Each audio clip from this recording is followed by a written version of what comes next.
Alzheimer's drugs could put patients into a hibernation-like state, according to researchers. A drug commonly used for managing Alzheimer's symptoms has the potential to put the body on pause in emergencies where every second counts. The team, led by researchers from the WIS Institute for Biological Inspired Engineering, a part of Harvard University, tested the drug dinopezil hydrochloride, DNP for short, on tadpoles, which put them into a state of dormancy known as torpor.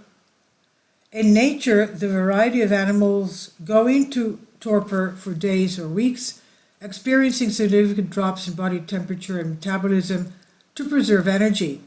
Similar to seasonal hibernation, torpor's brief periods of rest typically occur during periods of low food availability.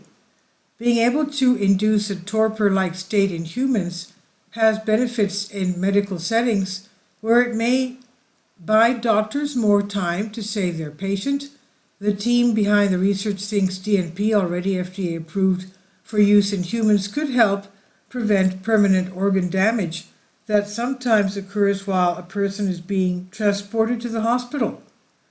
Cooling a patient's body down to slow its metabolic process has long been used in medical settings to reduce injuries and long-term problems from severe conditions, but it can only currently be done in a well-resourced hospital, says immunologist Michael Super from Harvard University.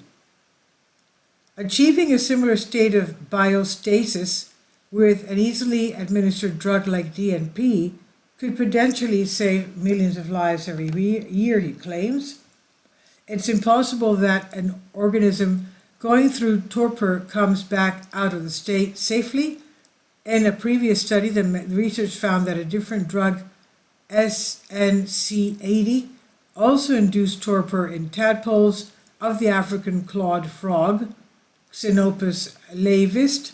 These creatures don't naturally hibernate or experience torpor, so the scientists knew the drug could be successful when all the tadpoles swimming slowed down, suggesting their metabolisms were suppressed by the drug. Unfortunately, the compound is not a viable option for use in humans due to its tendency to cause seizures. To find a safer candidate, the team used a machine learning-based computational algorithm called network models for causally aware discovery, and NEMCAD for short, to sift out 378 compounds likely to trigger similar reactions to SNC80 in the frogs.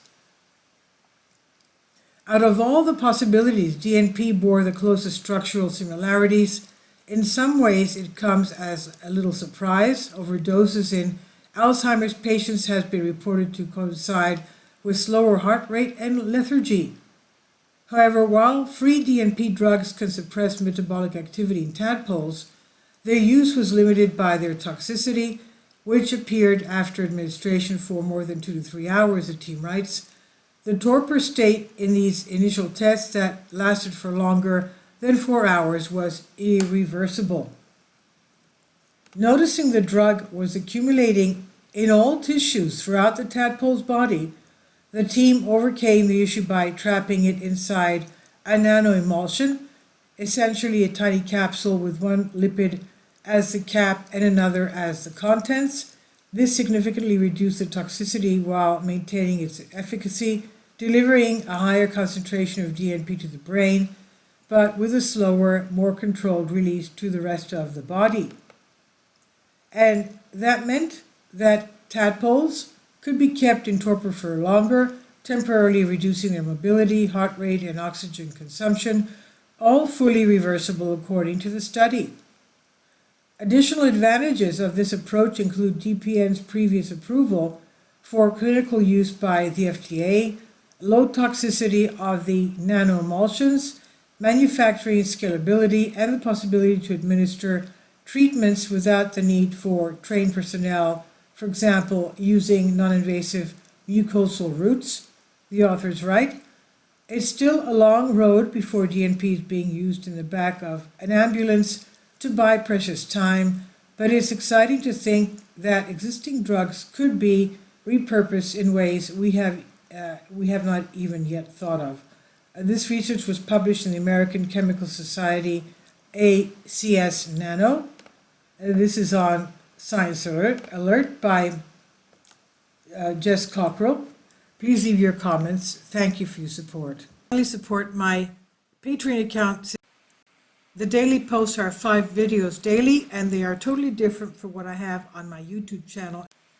Thank you so much for your support and that you find all my content so interesting. You'll find the Patreon account details in the description box below.